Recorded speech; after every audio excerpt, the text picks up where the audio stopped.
Saya Pendeta HKBP Resort Parulian Litong Nihuta menyapa Bapak Ibu serta saudara-saudaraku sekalian dimanapun saat ini berada. Salam sejahtera bagi kita semua.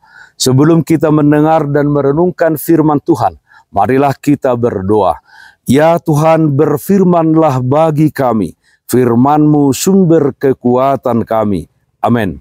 Firman Tuhan yang menjadi sumber kekuatan dan sukacita bagi kita dalam melaksanakan aktivitas kita satu hari ini, Selasa 15 Agustus 2023, tertulis dalam Yakobus pasal 1 ayat 19, demikian firman Tuhan. Hai saudara-saudara yang kukasihi, ingatlah hal ini.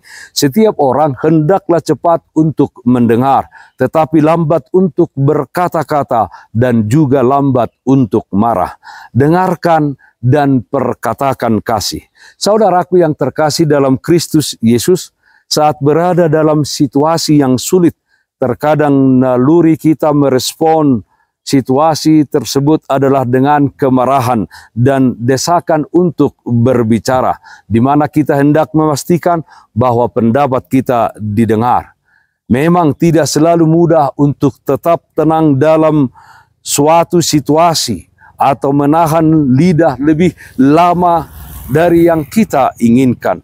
Dunia ini didominasi oleh kemarahan, kekerasan, pendapat yang tidak benar, unjuk rasa, dan stres. Kemampuan kita untuk mengetik pendapat saat kita inginkan dan mempostingnya di media sosial memungkinkan kita secara naluri menanggapi dunia di sekitar kita.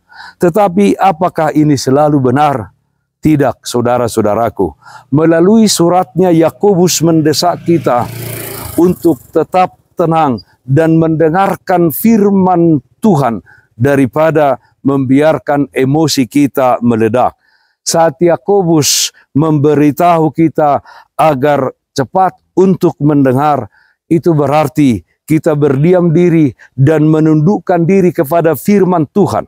Setiap kejadian yang di dalamnya ada kesulitan hendaknya direspon dengan cepat dalam mendengar, lambat dalam berbicara, tidak mudah marah.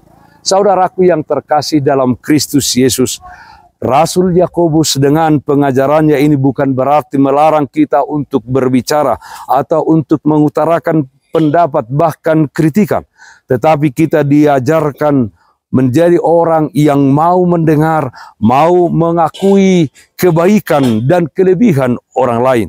Jika kita pun harus menyampaikan pendapat atau kita berbicara atau kita menyampaikan kritikan, marilah kita memakai kata-kata yang menyejukkan hati, yang mendatangkan perubahan untuk kebaikan bersama.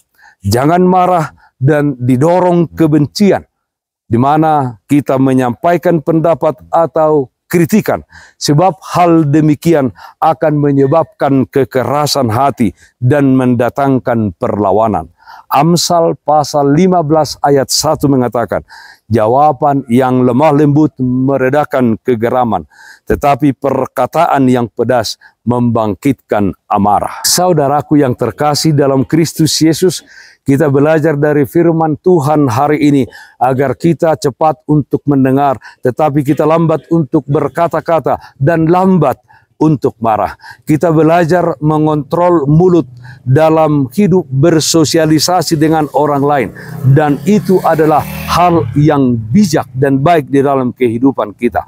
Amsal 10 ayat 19 mengatakan, di dalam banyak bicara pasti ada pelanggaran, tetapi orang yang menahan bibirnya berakal budi. Mari kita belajar untuk tidak cepat mengomentari segala sesuatu yang bisa mendatangkan kesulitan.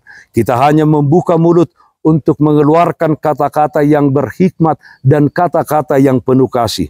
Belajar untuk tidak latah menyebar berita yang kita tidak tahu pasti akan kebenarannya, dan juga tidak latah mengomentari kehidupan pribadi orang lain. Jangan menjadi penyebar hoax atau penyebar berita bohong, penyebar ujaran-ujaran kebencian. Hidup kita harus membawa kedamaian dan perkataan kita santun kepada semua orang, perkataan kita adalah perkataan yang menyejukkan hati dan perkataan yang memberi semangat bagi orang lain. Berdirilah teguh dalam kebenaran firman Tuhan. Taburkanlah hikmat dan sebarkanlah kasih. Dengarkan dan perkatakan kasih. Amin. Mari kita nyanyikan Bukende 443 ayat 3, Duk Tuhan Yesus. Ibul ma'ahu Yesus diho, sonang rohaku tarapuldo, mian diauma bain hatami, pai madas au tulabung mi, tabaritahon holong nai, di dia Tuhan tu dosoni, tuk manupahi tarlobida, sasada Yesus pinujima. Marilah kita berdoa. Terpujilah namamu ya Allah Bapa dalam surga, Allah yang baik, Allah yang kami sembah dalam nama anakmu Tuhan Yesus Kristus, Allah yang senantiasa menyertai dan memelihara kehidupan kami. Ya Allah Bapa dalam surga, ajarlah kami menjadi anak-anak Tuhan yang cepat untuk mendengar, lambat untuk berkata-kata, dan tidak marah di dalam kehidupan ini.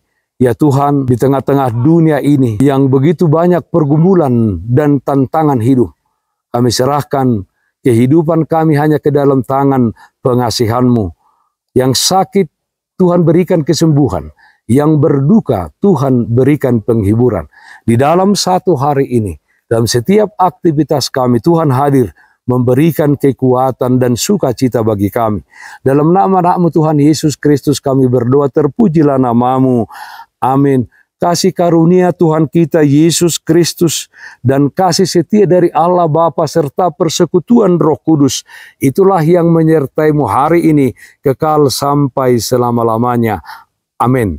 Bapak Ibu, saudara-saudaraku yang terkasih, taatlah akan protokol kesehatan. Jagalah kesehatan jasmanimu, terlebih kesehatan rohanimu.